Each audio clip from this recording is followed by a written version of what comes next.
Ating pong pag-aaralan po sa mga kapag ito ay tungkol sa mga tinatawag denominasyon. Ano po? Kapag itinuturo po ito ng mga kapatid, hindi nila binibigyan yung kahulugan ng salitang denomination para yung pagiging maliwanag sa atin kung anong konsepto na ibig nilang sabihin. Ang ibig sabihin ng denomination, bahagi ng kabuuan, a part of the whole. Di ba? Pag tumitingin tayo sa pera, di ba, yung nung unang panahon, nung ako'y maliit pa lang, ang pinakamataas na pera, 10 piso lang. Wala pang 20 pesos, 10 piso lang. So kung 10 piso yung pinakamataas, so kung meron kang 1 sentimo, 5 sentimo, 25 centavos, tas 1 peso, yan ang bahagi ng denomination ng 10 piso. So yung sabihin, yung 1 sentimo, kasama lang 10 piso yun. So, sila yung bahagi ng kabuuan. Yung pong kaisipan ng mga denominations, sila yung bahagi na iglesia itinayo ng Panginoon. So, ibig sabihin, sa kanilang kaisipan, yung mga denominations na nakikita natin, yung pinakahuling census nila, 50,000. Yung iba-ibang denominations. Yung naniniwala sa Biblia, at naniniwala sa Diyos ng Biblia, at sa ating Panginoon, 50,000. Iba-ibang grupo na tinatawag ng denomination. So sa kanilang kaisipan, itong mga denominasyon na ito ay bahagi ng iglesia itinayo ng Panginoon. Yan ang konsepto ng denomination. Kanya. Later on, nagkaroon po ng isang applied meaning yung denomination. Ay ibig sabihin, ito isang grupo ng mga sumasampalataya na may particular na pangalan at particular na aral, yung denomination. Sabi, kung Baptist Church, meron silang pangalan, meron silang sariling doktrina na tinatawag na Baptist Church. Pero sa kanilang kaisipan, yung Baptist Church, kasama lang Church of Christ. So sa kanilang konsepto, yung itinayong iglesia ng ating Panginoon, ito yung binubuo ng iba-ibang iglesia. Yun ang kailang kaisipan. At sa may iglesia na yon, yun ang iba-ibang denomination na sinasabi nila. Dito po sa John chapter 15, ito yung ginagamit nilang kabanata para patunayan nila, sabi nila, sila yung sanga. So ang Panginoon, yung puno ng ubas, yung mga denomination, yun ang sanga. So katulad po ng isang puno ng ubas, na may maraming sanga kanila, so iglesia itinayo ng Panginoon ay marami rin iba-ibang klaseng grupo kanya. Yun ang kailang kaisipan. Tingin po tayo sa John chapter 15. Yun ang isang konsepto nila. Pangalawa, sa kanilang paano nila ma-justify yung iba-ibang aral. Kasi iba-ibang aral nila eh. Meron po sila tinatawag na gospel, doctrine, distinction kayo. Sa kailang kaisipan, basta naniniwala tayo sa isang ebanghelyo, so yung ebanghelyo ng ating Christ ay namatay, inilibing, at nabuhay na maguli, at naniniwala na si Kristo ay Diyos, anak ng Diyos, at ang Amay Diyos at Espiritu Santo ng Diyos, kikay kanya yun ang gospel sa kanila. Yung doctrine, yung aral nila. So, bisabihin, basta magkapareho tayo doon sa core gospel kanila. Kahit iba-iba yung doktrina natin, okay lang. Yung doktrina, kasama yung pangalan, kasama yung pagsamba, kasama yung aral ng kaligtasan. Yun ang kailang doktrina sinasabi. Kaya pag naging-pag-usap tayo sa kanila, sinasabi na sa doktrina niyo yan. Kaya yung sabihin, dahil hindi mahalaga sa kanila yung doktrina, ang mahalaga yung ebanghelyo. Pero lahat ng mga yan ay hindi sinasabi ng pagbalak salata. In John chapter 15, totoo po na si Kristo ang puno ng ubas. At ang Ama ang tagapagtanim. Sabi po ng Panginoon, dito sa talatang ito, ako ang tunay na puno ng ubas at ang aking Ama ang tagapag-alaga. Ang bawat sanga sa akin na hindi nagbubunga ay naalis niya. At ang bawat sanga na nagbubunga ay nililinis niya upang lalong magbunga. Ito po'y totoo sa itong ilustrasyon na ito, yung sinasabi ng Panginoon ay totoo. Yung po mga puno ng ubas, pagkatapos silang mamunga, pinupro nila yun. Nilinis sila. Lalo na yung bunga na nagbubunga, yung hindi nagbunga, papuputulin nila yun. So, yun ang konsepto na para yung sustansya na ginagawa ng puno ng ubas ay mapupunta lalo doon sa mga sanga na nagbubunga at tatanggalin na yung sanga na hindi nagbubunga. So, totoo yung sinasabi ng Panginoon. Kaya kayo nililinis na sa pamagitan ng salita na aking sinabi sa inyo. Kayo'y manatili sa akin at ako'y sa inyo, gaya ng sanga na hindi magbubunga buhat sa kanyang sarili, malibang nakakabit sa puno. Gayun din naman kayo, malibang kayo manatili sa akin. Ako ang punang ubas, kayo ang mga sanga. Ang nananatili sa akin at ako'y sa kanya, ay siyang nagbubunga ng marami, sapagkat kung kayo hiwalay sa akin, ay wala kayong magagawa. Kung sino man ay hindi na nanatili sa akin, siya'y tatapong katulad ng sanga at matutuyo, at sila'y titipunin at iagi sa apoy at masusunog. Kung kayo manatili sa akin at ang salita ko'y manatili sa inyo, hingin ninyo ang anumang inyong nais at ito'y gagawin para sa inyo. Pero papasinin po natin yung ginamit ng Panginoon dito sa John chapter 15. Hindi tumutugma doon sa konsepto nila. Kasi sa kanila isang ay mga iba-ibang denominasyon. Doon sa sinasabi nila. Pangalawa, makikita natin, para ikay manatili sa sanga ng Panginoon, kinakailangan kang manatili sa kanyang salita. Yung sabi niya rito, yung unang bagay na makikita natin, yung sanga, hindi sila grupo ng mga tao. Sila yung mga tao. Kasi kausap ito ng Panginoon, ay kanya mga laga. Ito pong sunod-sunod na ito mula sa John chapter 13, sumusunod-sunod, kausap ng Panginoon kanya mga laga. So, ang kausap niya ay ang kanya mga laga. Kung sabihin niya, kayo kanya, ang kausap niya, ang kanya mga laga. Hindi niya kausap yung grupo ng mga denominasyon, kundi ang kanya mga laga. Kasi sinasabi ng Panginoon, ganito, kayo manatili sa akin kanya. At ako'y sa inyo. So, meron siya kondisyon. Ang Panginoon ay mananatili sa kanila, ang kanyang mga lagad, kung yung kanyang mga lagad ay mananatili sa kanya. So, yun ang tinatawag ng fellowship. Ang Panginoon ay mananatili kasama mo, kung kayo mananatili sa kanya. Ibig sabihin, saan ka mananatili sa kanya? Ito mga pang-usap na ito ay hindi sila literal. Yung sa kanya sinabing sa kanya-kanya, bagamat tinutukoy niya kanyang sarili, pero sinasabi niya yung kanyang mga salita. Ang pananatili natin sa Panginoon ay kung mananatili tayo sa kanyang mga salita. Ganyan nyo, sa verse 7. At kayo mananatili sa akin at ang mga salita, kayo mananatili sa inyo kayo. Kung mananatili tayo sa kanyang mga salita, tayo mananatili sa ating Panginoon. Hindi pwede paghiwalay yung dalawa. Hindi ka pwedeng manatili sa Panginoon na hindi ka sumusunod sa kanyang salita. At kung hindi ka sumusunod sa kanyang salita, hindi rin siya mananatili sa iyo kanya. So obviously, kausap ito ng ating Panginoon ay tao. Tingnan po niyo ito sa verse 6, kung ang sino man, hindi ang grupo ng tao. Yun ay isang tao. Ang sino man, hindi sinabing kung ang grupo kanya. Yun siya sinabing gano'n. Kung ang sino man, ay hindi manatili sa akin, siya'y tatapong katulad ng sanga at matutuyo at sila'y titipunin at hiyagi sa apoy at masusunog. Kaya nga pumaliwanag ito sa kaisipan ng kanyang mga kausap. Dahil ang pinag-uusapan nila yung puno ng ubas.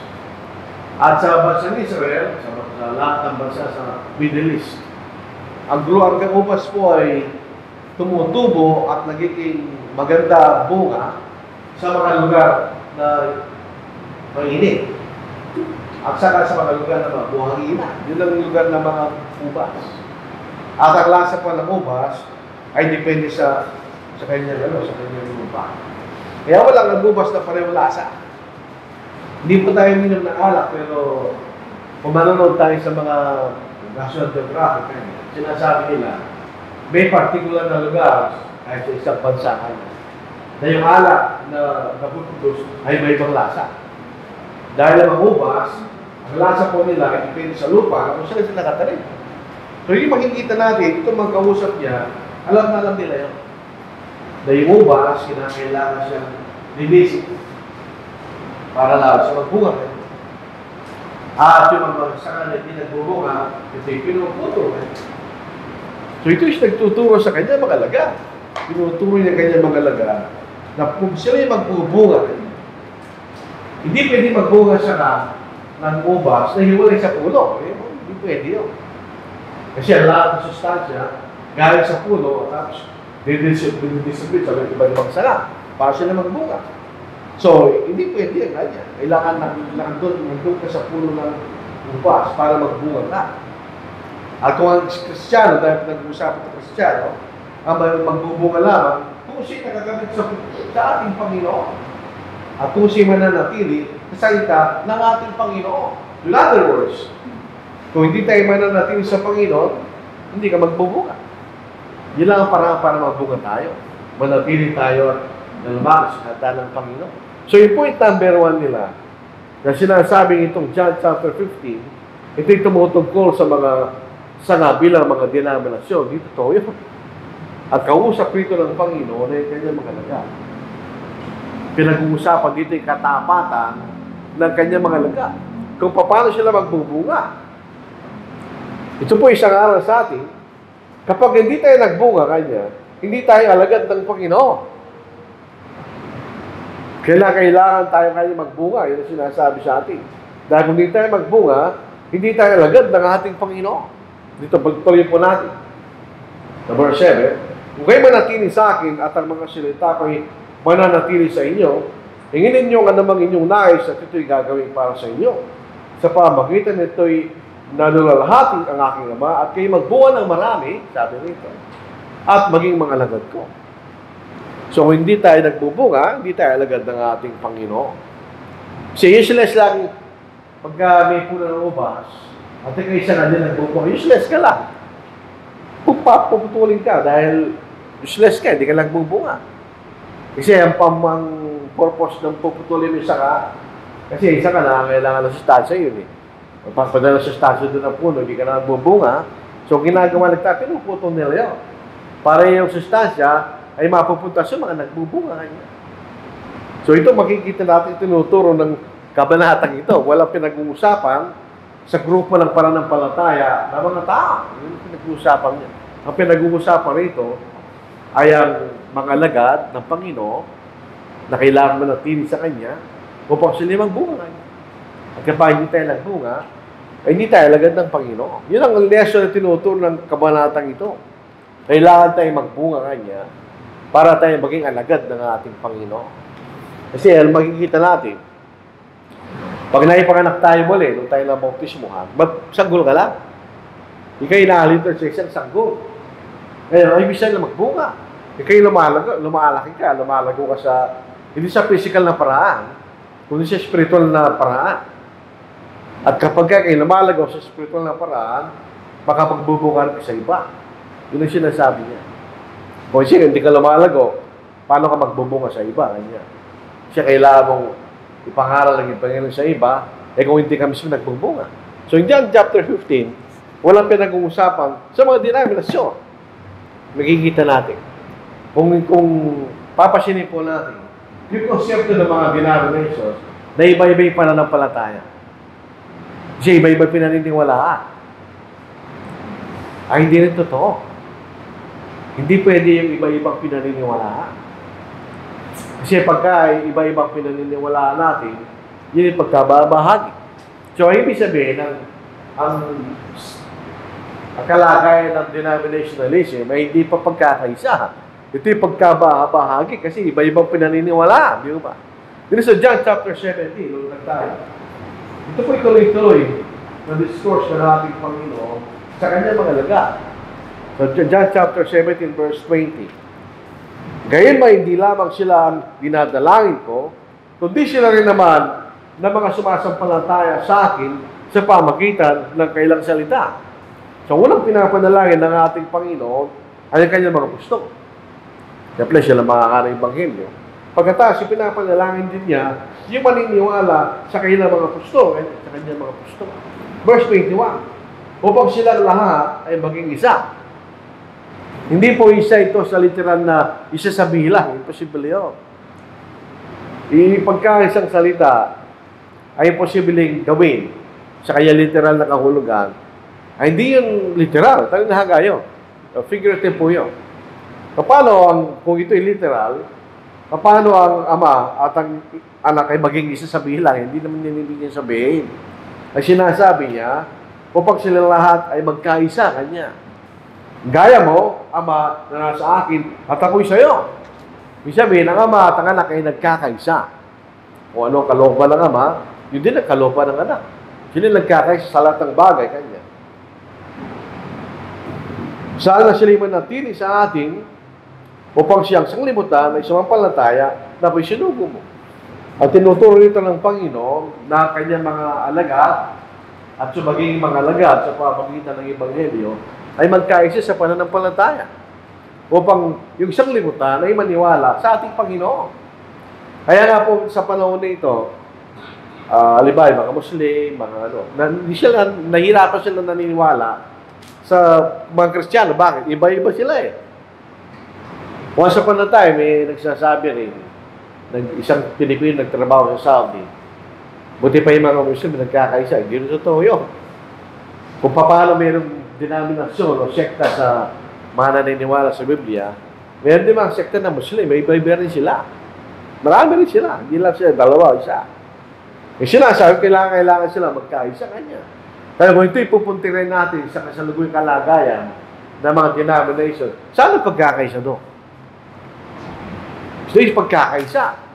Talagang pagkakaisa. Kung paano ang ama at ang anak at ang amay nagkakaisa kanya. So, ganoon din ang pagkakaisa na mga sasampalataya sa kanila. Walang unity in diversity yun, di ba? Yun ay pagkakaisa. Ang mga denominations, meron silang pagkakaisa sa pagkakaiba. O bagat magkakaiba tayo sa doktrina kanya, nagkakaisa tayo sa Ebanghelyo, okay na yun, kanila. Pero hindi talaga sila nagkakaisa. Iba-iba yung pangalan nila, iba-ibang aral, iba-iba yung kanilang pagsamba, iba-iba yung kanilang bautismo. Pupunta tayo sa Efesos, sa ika-4. Hindi posible yung gusto nila. Anong klaseng pagkakaisa ang sinasabi ng ating Panginoon? Ito yung pinaniwala ni Apostol Paul. Ito yung pagkakaisa na dapat nating pagsumikapan. Kaya dapat magkaroon ng pagkakaiba. Kailangan tayo magkaisa kanya. Sa anong paraan? At itong pagkakaisa na ito ay kasama sa paglakad na nararapat sa pagkatao sa atin. Sa verse 1 ng Efeso, kaya't ako na bilanggo sa Panginoon ay nagsusumamo sa inyo na kayo lumakad na nararapat sa pagkatawag na sa'yo tinawag. Saan ba tayo tinawag? Tinawag tayo mula sa kasalanan patungo sa kaligtasan. Di ba? So sinasabi rito, kailangan tayong lumakad consistent doon sa pagkatawag sa inyo kanya. Kung tayo tinawag na para maligtas, kailangan tayong lumakad upang tayo maligtas kanya. Ano kasama doon? Na may lubos na kapakumbaba. Majority po sa mga tao sa panahon natin ngayon ay hindi maliligtas dahil sila pagmataas. Hindi sila nagpapakumbaba. Lahat tayo nandito, kaya tayo naniwala sa Ebanghelyo. At sumunod, tayo nagpapakumbaba. Kinikilala natin sa harapan ng Diyos ang tunay nating kalagayan. Tayo mga magsalan. Tinanggap natin yun eh. Yung iba ay lang tanggapin yun. Kaya hindi sila maliligtas. Ayaw lang tanggapin eh, kailan pala ng pala tayo mali. Anong ibig sabihin nun? Kapag ka isang tao, despite na pinakita mo sa kanyang katotohanan, at ayaw tanggapin, pagmamataas yun, di ba? Kaya nagmamataas sa Diyos. May pagtsatsaga na magparaya sa isa't isa sa pag-ibig. Ayaw ko isang translation na ito eh. Sabi ko nga, ang pag-ibig at pagmamahal ay may malaking pagkakaiba. Ang pagkakaiba tulad ng buwan at ng mundo, hindi sila pareho. Ang pag-ibig, sa pagitan lang niya ng babae at lalaki. Ang pagmamahal, yun ay mas malalim na pagpapahalaga, sabihin. Dapat ito magmamahal. Nagsisikap na mapanatili ang pagkakaisa ng Espiritu sa buklod ng kapayapaan. Kanya. Mayroong mga grupo ng pananampalataya, makikita mo sila'y nagkakaisa. Nakahigit sila. Pero ito'y pagkakaisa na pinilit. Diba, Iglesia ng Cristo, pinipilit nila yun. Natakot sila. Hindi natin ginagawa yun dahil ang pagkakaisa nung nararapat natin gawin ay gawa ng ating pananampalataya at sinasabi sa atin sa buklod ng kapayapaan. Hindi natin pinipilit ang sino man. Itinuturo natin ang salita ng Diyos para paniwalaan niyo at sundin. Hindi natin pinipilit, hindi natin tinatako. Para may baril sa ulo nila, hindi natin ginagawa yun. Dahil ang sinasabi ng Biblia. Ano yun? May isang katawan, ganyan. Itong katawan na ito, one body, dito yung katawan ng ating Panginoon physically. Ito yung kanyang katawan, spiritually, yun ang iglesia. Dito po sa Colossians chapter 1, verse 18. Maliwanag po sinabi ni Apostle Paul na ang ating Panginoon ay nararapat natin sa kanyang kalagayan na mas mataas sa lahat ng bagay dahil siyang ulo ng iglesia kanya. Siyang ulo ng katawan ang iglesia. So, yung isang katawan dito ay iglesia. So, isa lang iglesia ng Panginoon. Sabi na sa Matthew 16 verse 18, sinasabi ko naman sa inyo kay Pedro, at sa ibabaw ng batong ito, itatayo ang aking iglesia. Singular yun, di ba? Sila ang tinatag niya. Hindi 50,000 na iba-ibang klaseng iglesia. Isa lang eh. Sinasabi rin ni Pablo, 30 years after, isa lang ang iglesia, isang katawan kanya. Ano ba? Isang espiritu. Ang significance mo ng espiritu, ang Diyos, ang Ama, espiritu, at ang Panginoong Jesucristo, espiritu rin nyo. Eh bakit isa lang espiritu? Hindi itong isang bagay na hindi maintindihan ng mga tao na naniniwala siya lang ang Diyos kanila. Tinatawag siyang isang espiritu dahil ang essence ng espiritu sa Biblia, hindi lang yung kalagayan ng espiritu, pero ang espiritu ay tagapagturo. Dito sa 1 John, chapter 4, basahin po natin. Anong sabi nito? Mga minamahal, huwag ninyong paniwalaan ang bawat espiritu nga niya. Sabi ko, sila'y sa Diyos, sapagkat maraming lumilitaw na mga bulang propeta sa sakalibutan. So, ang espiritu ay tagapagturo. So, isa lang ang espiritu nga niya. Isa lang ang tagapagturo ng katotohanan. Yan ang Espiritu Santo. Nandun sa John chapter 16, verse 13, ang Espiritu Santo nagturo ng buong katotohanan. Ang ating Panginoon, may mga bagay na hindi tinuro kung siya'y buhay. Dahil hindi niya kayang ituro sa oras na yon, dahil hindi niya tatanggapin ng mga alagad niya. Magasahin po na sa John 16, verse 12. Mayroon pa akong maraming bagay na sasabihin sa inyo, ngunit hindi niyo kaya dalhin sa ngayon. Ganyan. Subalit kung dumating ng Espiritu ng katotohanan, ano gagawin niya? Papatubayan niya kayo sa buong katotohanan, sapagkat hindi siya magsasalita ng mula sa kanyang sarili, kundi anumang bagay na kanyang marinig, yun ang kanyang sasabihin, at kanyang ipapahayag sa inyo mga bagay na darating. So, isa lang ang tagapagturo, ang Espiritu Santo. Hindi naman tayo tinuturo ng ating Panginoon. Pinasa langit. So, paano tayo nalaman ito? Doon sa pinahayag ng Espiritu, di ba? Nasa rin naman ng ating Panginoon, yan naman ang alam ng Ama. Isa lang sila eh. Pagkatapos, yung mga Jehovah's Witnesses, paano sila? Yung mga Iglesia ng Cristo, paano sila? Hindi sila naniniwala na ang Espiritu Santo ay Diyos. Hindi nga sila naniniwala na ang Espiritu Santo ay isang persona. Sa kanya, ang Espiritu Santo ay persa lang, ganyan na, parang ilaw, parang kuryente.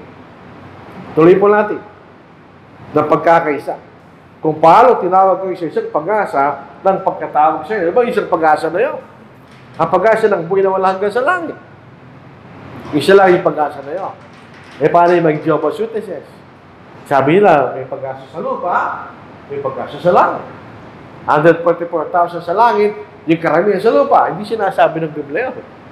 Isa lang ang pag-asa ng lahat ng mga Kristiyano kanya. Tuloy po natin. Isang Panginoon. Kung isang Panginoon, yan ang ating Yesu Cristo, so nga ba, hindi Panginoon? Hindi na ibig sabihin. Sa kasalukuyang panahon, isa lang ang dapat natin sundin ng ating Panginoon. Dahil ang lahat ng autoridad ay naibigay sa Kanya, sa Matthew 28 verse 18. Kahit ang Ama, kung tatanungin natin siya, i-refer ka sa Kanyang anak. Dahil siya ang Panginoon, siyang masusunod kanya. So, isang tagapagpahayag ng Espiritu Santo, isang tagapagpasunod ng ating Panginoon. Pagkatapos, isang pananampalataya. Paano tayo dyan? Kung ang mga denominasyon totoo, paano tayo dyan? Yung salitang pananampalataya rito, hindi pinag-uusapan yung personal na pananampalataya lamang Kristiyano. Ang pananampalataya rito, ang pinag-uusapan, yung nilalaman ng ating pinaniniwalaan. So, bisa, isa lang ang pinaniniwalaan. Hindi iba-iba. Dito po sa Jude, verse 3, yun po'y minsan na ipinahayag sa atin.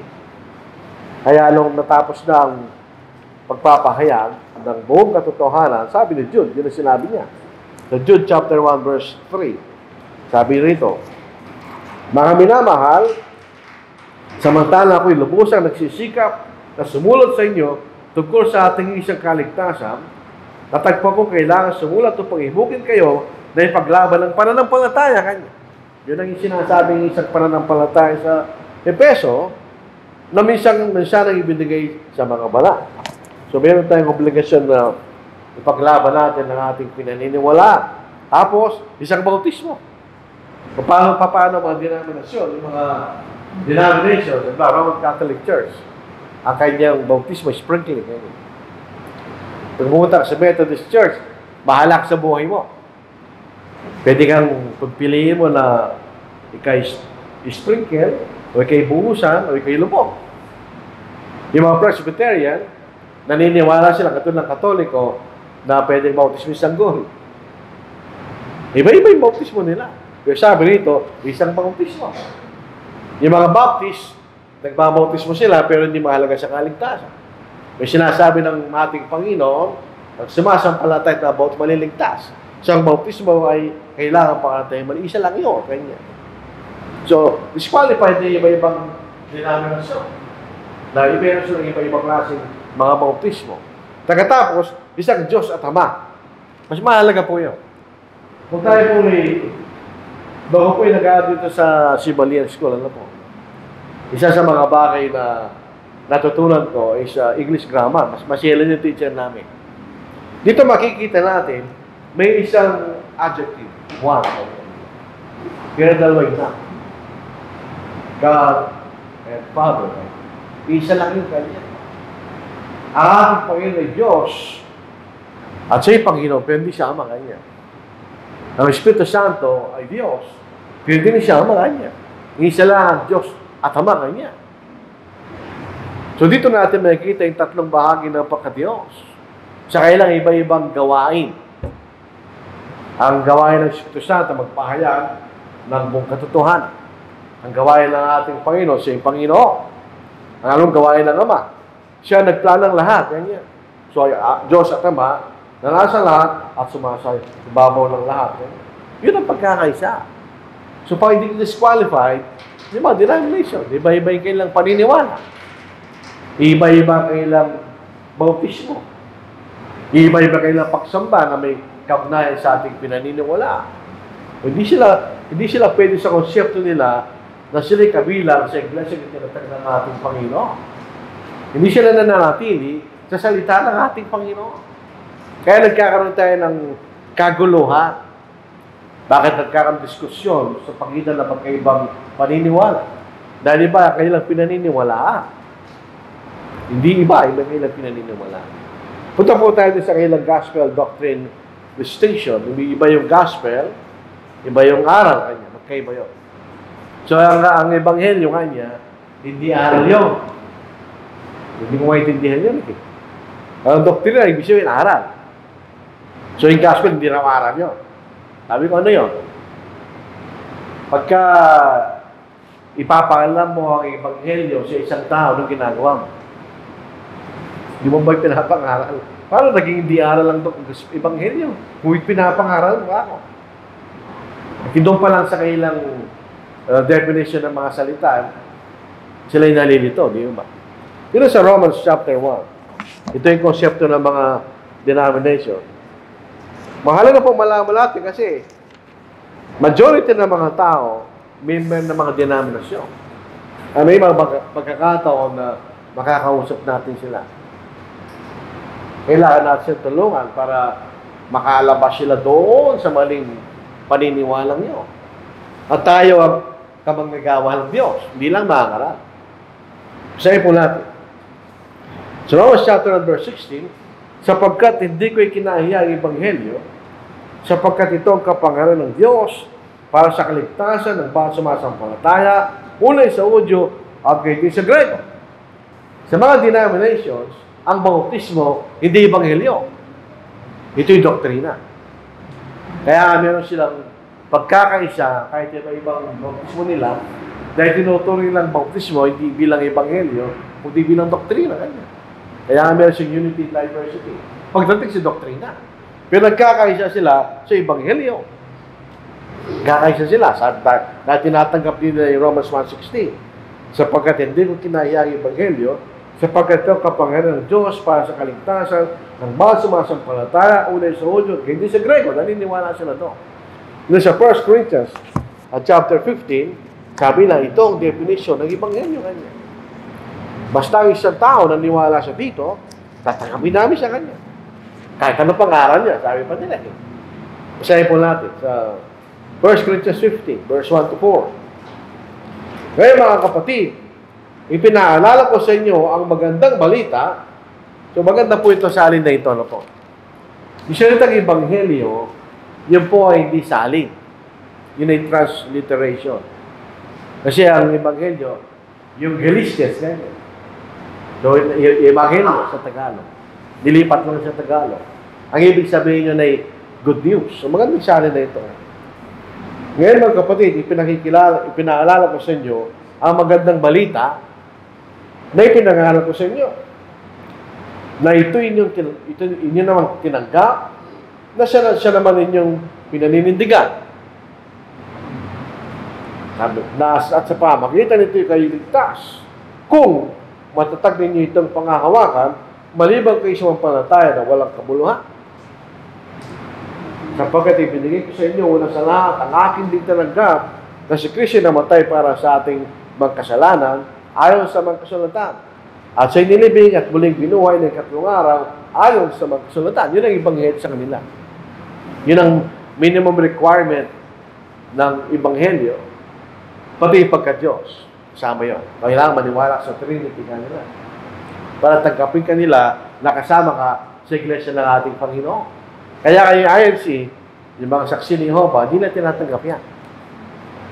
Yung tinatawag evangelicals, yun ang sinasabi natin. Pero technically, denomination din sila. So yung makikita natin, yun ang Ebanghelyo ngayon. Yun lang ang mahalaga para tayo magkaisa. Yung ibang mga bagay, kahit na nagkakawatak-watak tayo doon kayo, walang problema yung kayo na. Hindi magliligtas sa atin ang doktrina. Ang magliligtas sa atin ay Ebanghelyo. So meron silang gospel, doctrine, distinction kanya. Totoo naman, din sa Galatians chapter 1, kung ibang Ebanghelyo nga naman, hindi ka maliligtas. Pero ang pinag-uusapan sa Galatians, ay yung mga Judaizers na mga Kristiyano na gusto nilang ipatupad ang kausan ni Moises kasama ng Ebanghelyo ng Panginoon. Walang kaugnayan doon sa tinatawag na Ebanghelyo, di ba? Doon sa kaisipan nila. Pero sabi ni Pablo, verse 8, sa pagsubalit kahit kami, itong magandang salin din ito. Sa ulam ng Biblia, kahimat kami. Hindi man natin ginagamit yun. Pero 1906, nung ito ay sinalin, ginagamit ng mga tao yun. Kahimat kami, kanya. Ito ginagamit natin, kahit kami. O isang anghel na mula sa langit, ang mangaral sa inyo Ebanghelyo na iba sa aming pinapangaral sa inyo, ay aalis so, totoo yun. Kung balik po tayo sa Romans, paano naligtas yung mga Romans? Paano sila naligtas? Paano sila naging mga Kristiyano? Sabihin po natin. Kasi kung wala ka kay Kristo, hindi ka maliligtas. Pero sa mga denomination, ang bautismo ay doktrina. Hindi siya bahagi ng Ebanghelyo kanila. Romans chapter 6. Paano natanggal ang kailang kasalanan?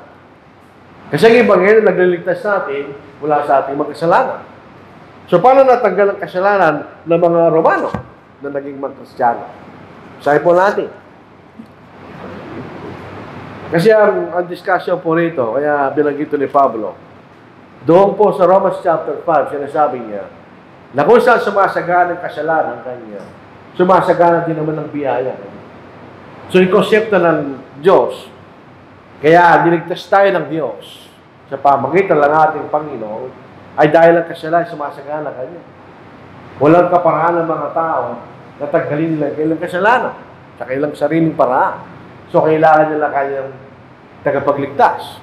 Na kung saan sumasagana ang kasalanan, ay gayon din naman sumasagana kanyang biyay. Dito sa Romans 5:20 kanya. Sumaya dumating ang kautusan, nagbunga ng pagdami ng pagsuway, dahil sa ilalim po ng kautusan ni Moises, walang provision sa pagpapatama. So, pag nagkasala ka, di kayo alipin ng kasalanan. Hindi ka makalis doon. So, tuloy po natin. Ngunit kung saan maraming kasalanan ay lalong dumadami ang biyaya. Kasi kailangan niligtas na tayo ng Panginoon. Ngayon, susunod na tanong, na maaaring tanong ng mga Hudyo. So, ito po isang rhetorical question na sinugot ni Apostle Paul, na maaaring tanong ng mga Hudyo. Ano ating sasabihin? Magpapatuloy ba tayo sa kasalanan? Kasi kanina sa verse 20, kung saan sumasagana ang kasalanan ay dumadaan biyaya. Upang ang biyaya sa magana kanya. Dalawang grupo ng tao yan. Yung mga grupo sa una, yung mga makasalanan, na hindi mag-Kristiyano, na niligtas sa pamagitan ng biyaya ng Diyos. Pero sa Romans chapter 6, ito yung mag-Kristiyano na. So, ibig sabihin, kung Kristiyano ka kanya, kung magkakasala ka ba, paano dumamang biyaya? Sabi ni Pablo, hindi. Bakit? Huwag na mangyari. Tayo nga namatay na sa pagkakasala. So, paano sila namatay sa pagkakasala? Paano nga tayo mabubuhay pa roon? O hindi ba niyo nalalaman na tayong lahat na nabautismo kay Kristo Jesus ay nakabautismo patungo sa kanyang kamatayan kanya? Ito rin po hindi literal. Hindi naman tayo na nabautismo, pumunta tayo sa krus. Hindi naman. Kasi sinasabi patungo sa kamatayan, patungo sa epekto ng kamatayan ng ating Panginoon. Nung tumulong dugo ng Panginoon, doon nagkaroon ng promisyon ng awang Diyos. Hindi tayo patawanan sa ating mga kasalanan. Tayo ngay nilibing na kasama niya sa pamagitan ng bautismo tungo sa kamatayan, na kung paano si Kristo muling nabuhay mula sa mga patay sa pamagitan ng kalalatin ng Ama, ngayon naman tayo makalakad sa panibagong buhay. So, paano sila nakalakad sa panibagong buhay? Nung pinatawag na kailang mga kasalanan. Kaya po yun, unless you are born again, yun ang sinasabi niya. Pag tayo'y pinanganak na muli, ikaw'y bagong tao. Dahil pinatawag na doon sa iyong kasalanan. Ikaw'y bagong tao sa spiritual na paraan. Hindi sa physical na paraan. Yung physical na kapanganakan, nakikita natin yun eh. Pero yung spiritual na kapanganakan, di natin nakikita yun. Ito yung nangyayari sa ating puso at sa pagitan ng Diyos. So yun yung makikita natin. So, punta tayo sa verse 17. Ano yung tinunod nila? Mas maganda sa English po ito eh. Yung Ebanghelyo sinunod nila, di ba? Pero sabihin ni Pablo, sa Romans 6 verse 7, ano sinunod nila? Bakit sila naligtas? Ginawa natin ito. Hindi po ito cellphone, may video.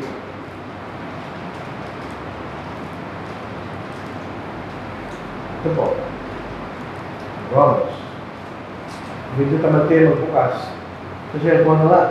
Sa mabilis. Pero mas maganda po, memorize pa niya yung pagka-sunod-sunod. Tingnan po natin, ano po?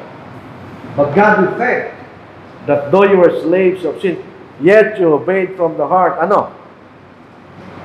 That form of doctrine. Which sabi niya, di mahalagang doktrina. To which you were delivered. So, ano sinunod nilang aral? Ano sinunod nila? Siya doktrina kanya. Ano yung doktrina na yun? Yan ang ibigay ng ating Panginoon na nagliligtas. So, tingnan nyo ang kaisipan ng mga ito. Kung hindi mahalaga doktrina, dito po sa 2 John 9, sabi nito, ako'y sumulat, dead na pala ito. 2 John 9, napilalampas na. Sabi po ng 2 John, sino man nagpapatuloy, mas maganda nga sali dito eh. Ang sino man lumalampas, at hindi na nanatili saan? Sa ni Kristo kanya. Nakalaman natin, di mahalagang doktrina. Ay hindi kinaroroonan ng Diyos. Ang nanatili sa aral ay kinaroroonan ng Ama, kaya dinangalak. Dito sa English, Doctrine of Christ. Ang kailang palusot dito, ito yung doktrina tungkol sa ating Panginoon. Dahil pinag-uusapan nito kanya ay tungkol sa mga Gnostics na hindi naniniwala na si Kristo dumating sa laman. Dahil mga Gnostics, naniniwala silang laman ay masama. So kung si Kristo ay nagkatawan, kasi naging masama, so hindi pwede yung ngayon lang. Si Kristo parang dumating lang sa laman, pero actually hindi. Yun naman ang kinukontra ni John. Sabi niya, totoo yun. Pero pinag-uusapan rito, ay yung araw, pinuno ng Panginoon. Kasama na yung sinasabi nila. So, bagsak na naman ang denominasyon. Walang gospel doctrine distinction sa Biblia. The gospel is the doctrine. The doctrine is the gospel. Magkaisa lang yun. Magkaibang katawagan lang. Ang magandang gospel, magandang balita. Doktrina, turo. So, tinuturo mo. Yung magandang balita, di ba? Yung magandang balita, yun ang buong bagong tipan. Na kailangan natin sundin para tayo ay maligtas, mga kapatid. So, kapaksak na naman ang mga denomination doon. So, sabi nila, kabilang po kami sa Church of Christ, hindi pwede yun. The Church of Christ, may pagkakaisyan, tulad ng sinabi natin. Pangalawa, meron sabi ng gospel doctrine distinction, hindi rin totoo yun. So, ibig sabihin, ito mga denominasyon na ito ay maliligtas. Hindi sila kinikilala ng Diyos. Dahil dito po sa Matthew chapter 15, verse 13, yung mga denomination sila po ay tinatag lang ng mga tao. At historically, totoo yun. Halimbawa, yung Baptist Church. Wala namang Baptist Church. Ang kauna-una ng Baptist Church, nagsimula sa Holland noong 1606 o 1607, ang nagtatag ay si John Smythe. So kung wala si John Smythe, walang Baptist Church. Yung Lutheran, ganoon din. Ito yung tinatag ni Martin Luther. Kung wala si Martin Luther, wala rin Lutheran Church. Presbyterian Church, John Calvin. Kung wala si John Calvin, wala rin Presbyterian Church. Mga tao nagtatag niya. So, ang sabi ng ating Panginoon, sa Matthew 15, verse 13, ito'y alamang hindi tinanim ng Ama niya, ay bubulot. Hindi pinag-uusapan natin yung halaman. Dahil lahat ng halaman, hindi na rin ng Ama yan. Galing sa Ama yan eh. Lahat ng nakikita natin pulong kahoy, sino magawa niyan? Ang Ama. So, hindi pinag-uusapan ito literal na halaman. Ang pinag-uusapan ito, paniniwala. Sabihin, ano namang paniniwala? O grupo ng paniniwala na hindi tinanim ng Ama niya. Hindi kinalala ng Ama yan. Usahin po natin. Sabi kasi nila, halaman na pinag-uusapan dyan. Hindi. Ginamit lang ng Diyos na ating pangilarawan ng halaman. Para mapakita lang niya kung dito galing sa Diyos, sa Ama, ito'y bubulutin ganyan. Usahin po natin. Kasi pinag-uusapan rito, naggalit daw po yung mga Pariseo na marinig nila ang tinuturo ng Panginoon. Yung sinasabi nila, ang Panginoon ay mabagsik. Ang Panginoon ay mabagsik. Nasabi lang niya, ano totoo? Kasi yung mga modern psychology na sinasabi ng mga denomination, huwag ka may mag-diretsahan kanyo. Minsan gumagamit ka ng galong paraan para maipasa mo yung tao sa katotohanan. Pero yung pagkakato, kailangan mo sabihin ng diretso kung ano yung totoo na walang paligoy-ligoy. Sabi nito ng Panginoon, sa Matthew 15 verse 10, pinalapit ni Jesus sa kanyang mga tao na sinasabi, pakinggan ninyo ito at unawain. Hindi pumapasok sa bibig ang nagpaparami sa tao. Sabi, pinag-uusapan kasi nito yung hindi kayo nagugas ng kamay, kanya eh. Ang sabi ng Panginoon, hindi pumapasok sa bibig ang nagpaparami sa tao.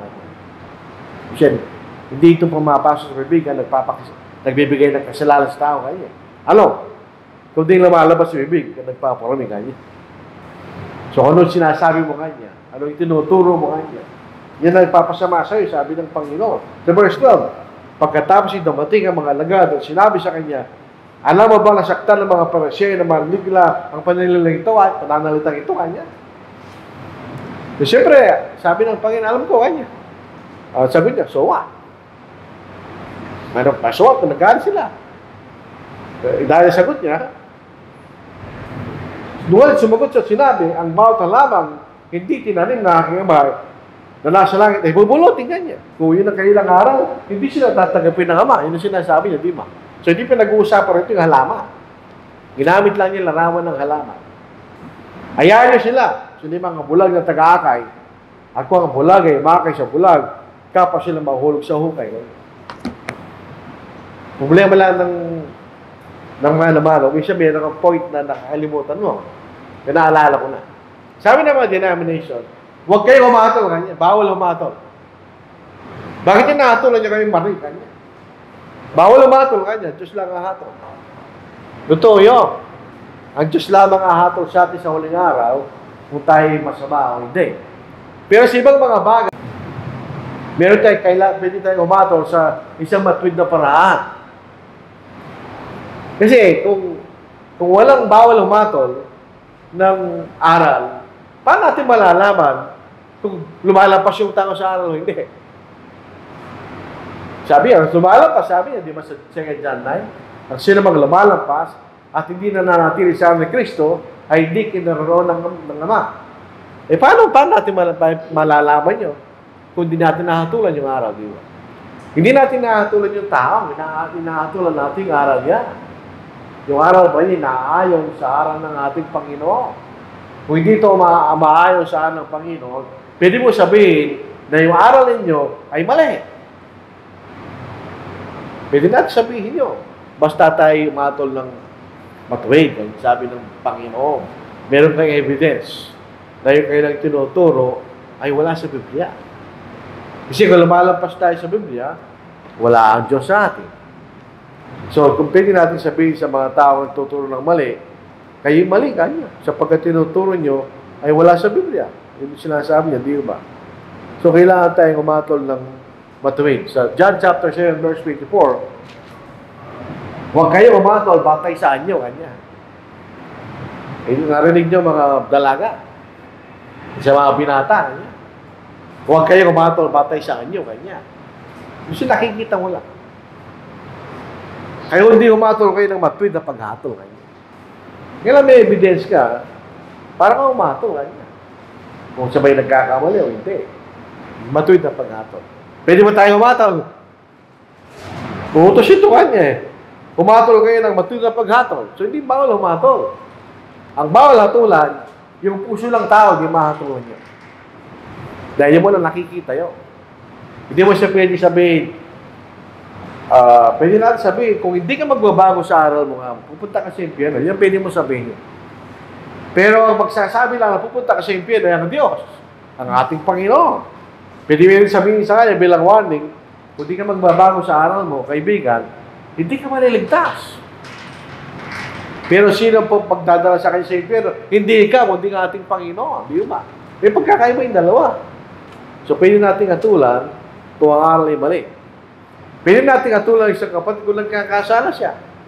Kung meron tayong evidence na nagkakasala siya. Di ba? Paano natin siya matutulungan kung di mo siya hatulan na siya nagkakasala? Base sa evidence. Kaya kung meron tayong naririnig mo lang.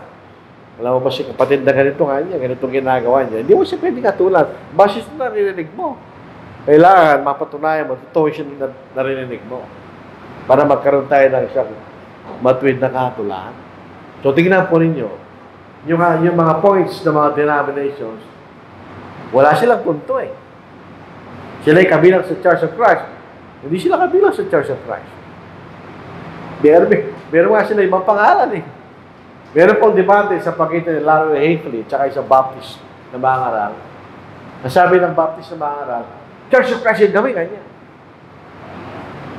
Si Larry Haefele, ano po yan, isang debatista na masyadong hindi ka pakakawala.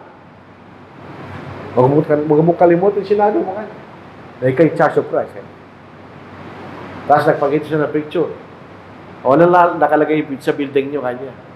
Baptist Church. Kanya. Sinungaling ka kanya. So ikay Church of Christ, lagay mo dyan, Church of Christ kanya. Bakit nakalagay dyan? Baptist Church kanya. Ba't di mo nalagay Church of Christ kanya? Di ba may punto yun? O di nadali yung Baptist, hindi sila kabilang sa Church of Christ.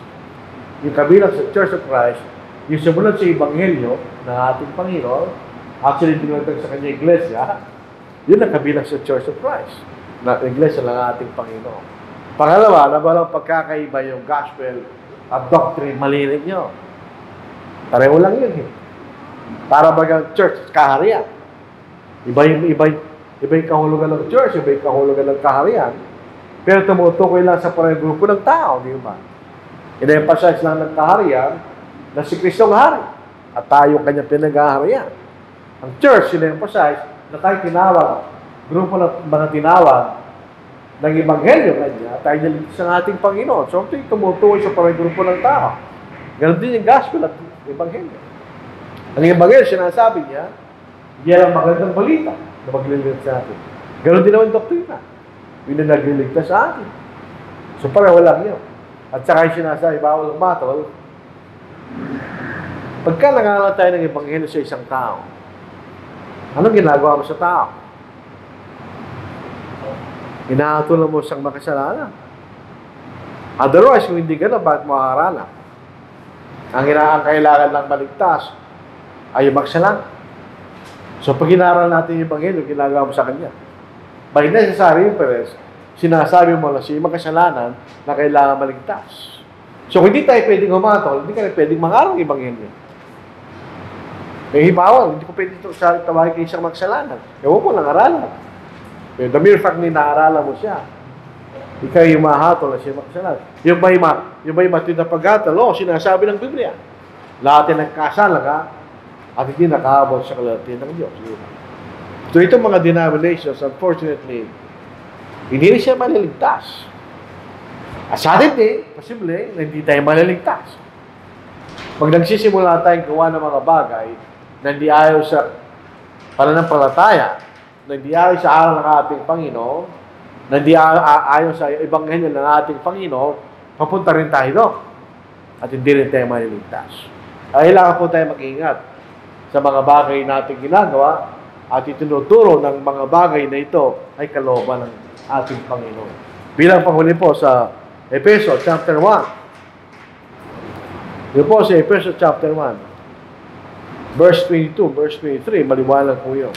Lahat ng mga bagay sa iglesia, ang Pangulo ay ang ating Panginoon.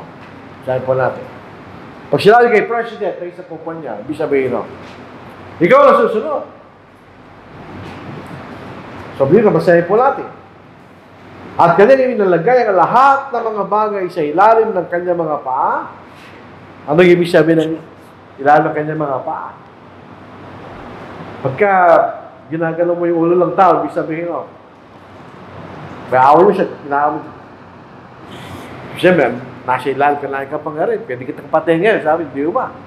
Tagatapos, at ginawa niyang ulo ng lahat ng mga bagay sa iglesia. Siya nasusunod sa lahat ng mga bagay sa iglesia. Na siyang katawan niya, ang kapuspusan niya, na pumupuspos ng lahat sa lahat. So, the moment na magsimula tayong magbalis, that moment, at di tayo nagbalik sa totoo, mahiwalay tayo sa Diyos. Nandaan po natin, yung apostasy na nangyari, gradual yun. It took 6 centuries. Mula nung namatay pinakauling apostol, patungo sa 606 AD, doon lumabas ang kauna-unahang iglesia na hindi tinatag ng Panginoon. Yung Roman Catholic Church. 600 years na mabagal na pag-alis sa katotohanan. Katulad lang ng sakit din yan, bawa cancer. Yun ay paunti-unting lumalaki. Sabi ng mga doktor, every 6 months, lumalaki yung bukol kanya. So, kung yung bukol mo hindi lumalaki, hindi cancer yun. Dahil every 6 months, lalaki yan kanya. Hanggang sa lumaki na lumaki, hanggang kainin niya lahat ng selyo mo sa katawan, ito yung mamamatay kanya. So, ganun po ang apostasy, paunti-unti. So, ito po ang ating aral po sa umaga po ito.